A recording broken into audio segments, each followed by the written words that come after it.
pero si ustedes no participan, de nada vale. Bueno, aquí tenemos en esta otra imagen lo que serían las partes de una dirección IP. Toda dirección IP está compuesto por estos dos elementos, un identificador de red y un identificador de host o dispositivo. Cuando hablamos del identificador de red, nos indica a qué red específicamente estamos conectados. Mientras que la parte del identificador de host nos indica cuál es nuestro dispositivo. Si nosotros, al igual que como hablamos en el caso anterior, tenemos varios dispositivos dentro de una red, ya esto lo dije, pero vamos a ver quién me captó. ¿Cuál de las dos partes debería ser igual para todos mis dispositivos dentro de la misma red? ¿La parte amarilla o la parte azul? ¿La parte de red o la parte de host? Identificador de red, la parte amarilla. Ajá, esa es la parte que debería ser idéntica para todos los dispositivos que pertenezcan a una misma red. La parte de host debe ser forzosamente diferente. Otra cosa importante es que estas dos partes no tienen por qué ser del mismo tamaño. En este ejemplo se colocó del mismo tamaño por cuestiones gráficas para que los vieran más fácilmente. Pero dependiendo de la clase de red, esta puede ser más grande o más pequeña la parte de red. Y en base a ello, la parte de host también entonces se aumenta o reduce. Lo importante es que siempre el total de bits va a ser de 32. Por ejemplo, si mi parte de red tiene 24 bits, ¿cuántos bits tendría que quedar para la parte de host?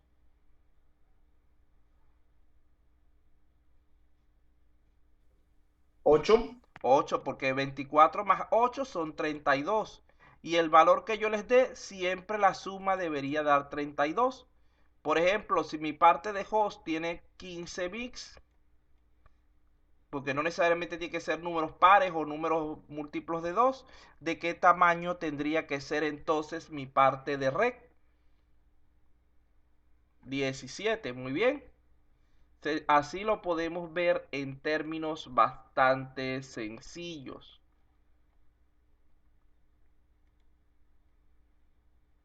Entonces recuerden eso que es importante. Estas dos partes no tienen por qué ser del mismo tamaño e inclusive generalmente no lo son. Profesor, disculpe, ¿cómo obtenemos los bits ahí en ese sentido? Ya vamos a llegar allí un poco más adelante.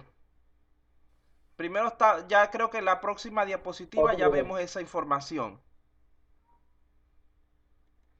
Bueno, vamos entonces, tranquilo que sí está incluido lo que estamos viendo, muchachos. Lo que pasa es eso, que voy tratando de ir con los conceptos poco a poco para que no se me compliquen más de lo necesario. Ahorita la idea que necesito es eso, sepan que hay dos partes y que la primera identifica lo que es en qué red, a qué red yo pertenezco y la otra identifica cuál es mi dispositivo. Esta parte debe ser igual para todos los dispositivos de la red y esta debe ser diferente para todos los dispositivos de la misma red. Que la suma de ellas dos debe dar siempre 32 y que no es necesario que sean del mismo tamaño. Vean que con este simple dibujo estamos abarcando varios aspectos importantes. Otra cosa también es que no es necesario que cada parte contenga octetos completos. Por ejemplo, podemos tener como el de ahorita eran 17. Entonces quiere decir que en ese caso era de aquí para allá, para la parte, no, mentira, para la parte de aquí. Era así, 17 en la de host. Era algo así. Quiere decir que de aquí para allá pertenecía a host y de aquí para acá pertenecía a red. No es necesario que ambas partes estén trabajándose en base a octetos enteros. Podemos trabajarlas con cualquier tamaño de acuerdo a nuestra necesidad. Vamos entonces a empezar a hablar un poco para que puedan entender de dónde salen esos tamaños de la parte de red. Esos tamaños se basan mayormente en lo que serían las clases de direcciones IP. Vean que aquí tenemos las tres más importantes, más utilizadas, que serían las direcciones de clase A, clase B y clase C. Fíjense que cuando estamos hablando de estas direcciones, las de clase A son aquellas que abarcan hasta el final del primer octeto. Las de clase B abarcan los dos primeros octetos y las de clase C los tres primeros octetos en cuanto a su identificador de red. Como pueden ver, mientras más grande es la parte de red, más pequeña es la parte de host. Entonces, para nosotros poder identificar una red de acuerdo a su clase, debemos estar pendientes de lo que es su primer octeto. Cuando vamos aquí, que creo que la otra diapositiva está más claro. Fíjense lo siguiente, vamos a ir clase por clase. Cuando tenemos una dirección de red de clase A, su primer octeto, los valores van desde 0 hasta 127. En este caso estamos hablando de redes donde hay muy pocas redes, porque aquí lo más que puede agarrar serían 256 redes diferentes, pero esas redes tienen muchísima capacidad. Vean que cada una de ellas puede aceptar más de 16 millones de conexiones. La dirección 127 generalmente es reservada para lo que es uso interno del computador. Este tipo de direcciones ¿cómo se llama? IP clase A generalmente son reservadas para su uso de los gobiernos de los diferentes países. Aunque en la actualidad aún existen algunas grandes empresas como HP, que cuando comenzó el Internet, se recuerda lo que les hablé de los problemas de con el direccionamiento web, con el direccionamiento IP4. Cuando comenzó el Internet, algunas empresas grandes, como por ejemplo HP o algunas grandes universidades, a ellas se les asignaron direcciones de clase A, aunque en realidad ellas no necesitan ese tamaño de red. Ellas no van a tener 17 millones prácticamente de conexiones. Generalmente usan apenas unas pocas, pero por diferentes cuestiones no han querido entregar las direcciones sobrantes. ¿Entienden? ¿Vieron cómo reconocen la de clase A? Cualquier dirección IP que comience desde 0 hasta 127 es de clase A. Vamos a la siguiente. Vean las de clase B. Las de clase B se podría decir que prácticamente están repartidas en forma equilibrada, ya que tiene dos octetos para lo que es red y dos octetos para lo que es host. Esto implica que hay muchas redes de este tipo y que cada una nos permite tener muchos equipos conectados. Ahí estarían las cantidades de 65.000 redes de clase B con cada una de una capacidad para 65.000 dispositivos conectados. Esta clase de red se reconocen porque su IP comienza por valores entre 128 y 191. Estos valores generalmente están reservados para la empresa, así como para proveedores de internet que pueden tener este tipo de direcciones IP. Luego de esto viene lo que sería la clase más utilizada, que es la de uso doméstico, que sería la clase C. En este caso, las direcciones IP son entre el 192 y el 223. Fíjense que estamos hablando de muchas redes porque tiene 3 octetos para la parte de red, pero con muy poca capacidad cada una. Este es el caso inverso de la clase A.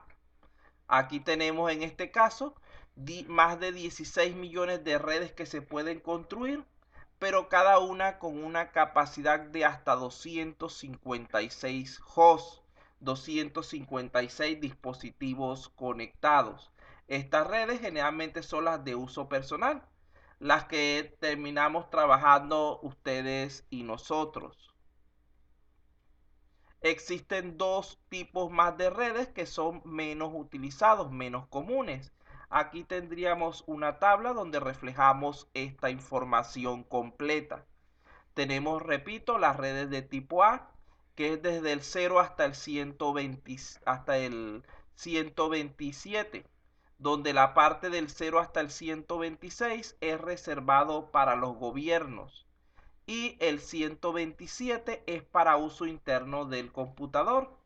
Usted sabe que, por ejemplo, el localhost es 127.0.0.1. Vean que ahí está un uso de esa dirección IP interna. Y así hay varios usos internos, mayormente para lo que es el control de la red dentro del equipo. Las direcciones desde 128 hasta 191 son para empresas. Esto incluye ciertos proveedores de Internet. Las direcciones desde 192 hasta 223 son de uso personal. Las direcciones desde 224 a 239 son para los grandes proveedores internacionales de Internet. Internacionales, a diferencia de estos que son más de tipo nacional. Y por último, hay reservadas una serie de direcciones que van desde el 240 hasta el 255, que son para uso científico y experimental. Estas son empleadas mayormente por lo que es la NASA y esas empresas del gobierno norteamericanas de investigación espacial, de militares, etcétera. Entonces ellos tienen su espacio de trabajo también reservado. Entonces, en vista a lo anterior, podemos decir que nosotros podemos determinar la clase a la que pertenece una dirección IP versión 4 en base a su primer octeto. Por ejemplo, esa dirección que tienen en pantalla, ¿de qué clase es? A, B, C, D o E. C, profesor. Clase C. Clase C, muy bien. Ahora vamos con la información que teníamos previamente. Cada uno de ustedes, por favor, anote en este cuadro de la actividad número 3 la dirección IP pública que tenían de su pregunta número 1.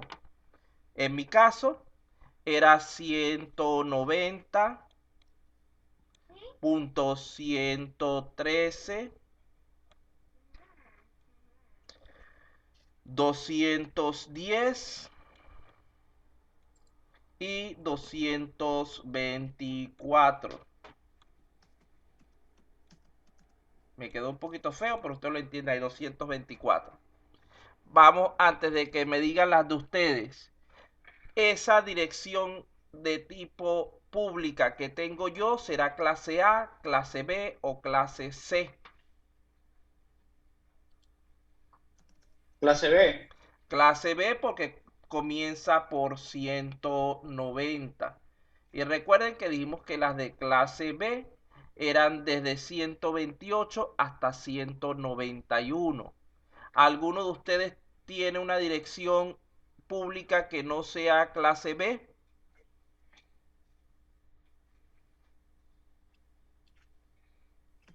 Sí, el mío empieza con 200. Ajá. ¿Quién es su proveedor? Movistar. Movistar. Bueno, es raro que sea de esa manera. Debe ser que tiene como una subrama para ustedes hecha porque no... ¿Alguno otro tiene una dirección que no sea clase B?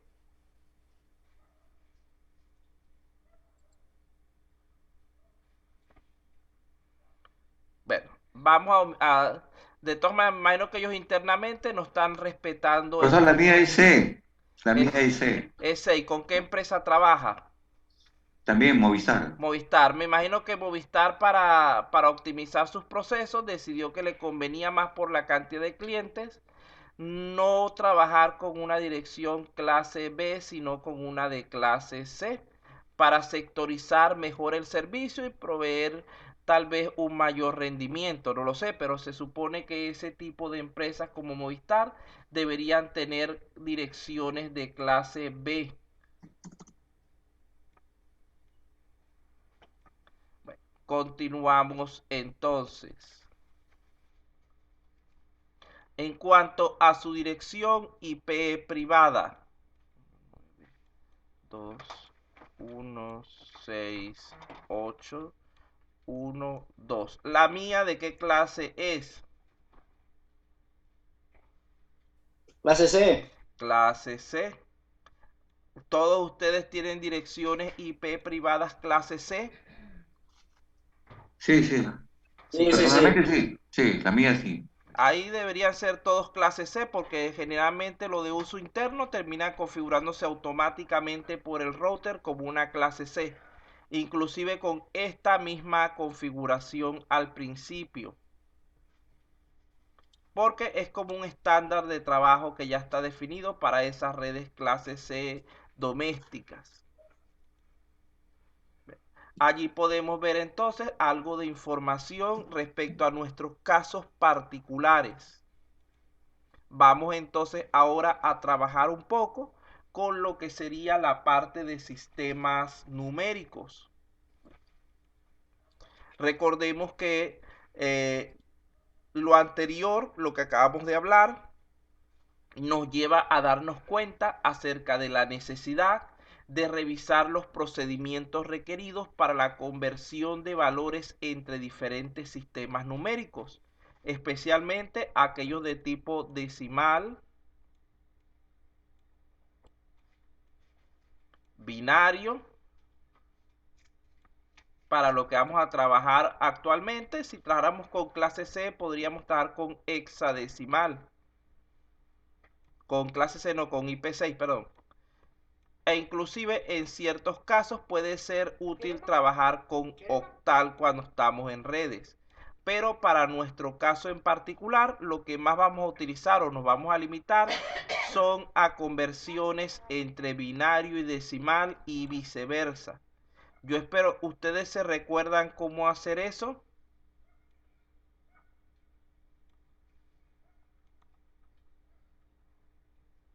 Porque estos son los sistemas que están más directamente vinculados con lo que es la gestión de redes. ¿Alguno de ustedes se recuerda bien cómo hacer ese tipo de conversiones de decimal a binario, de binario a decimal, etcétera, conversiones entre sistemas numéricos? Nadie dice que no. Ya me he olvidado, profesor. Bueno, se han olvidado, no importa. Igualito eso es lo que Sí. vamos a explicar en el día de hoy porque esa es la base para lo que vamos a trabajar cuando hagamos los diferentes cálculos de redes y subredes.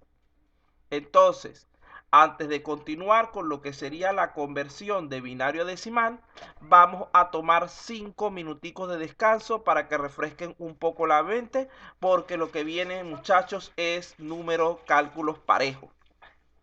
Así que estén bastante pendientes para que después no me digan que no comprendieron lo que se hizo. Tómense su vasito de agua, su café, hagan calistenia, despiértese un poco para que podamos participar un poco más. Entonces, como dice mi esposa, y ya regresamos después de estos cortes comerciales.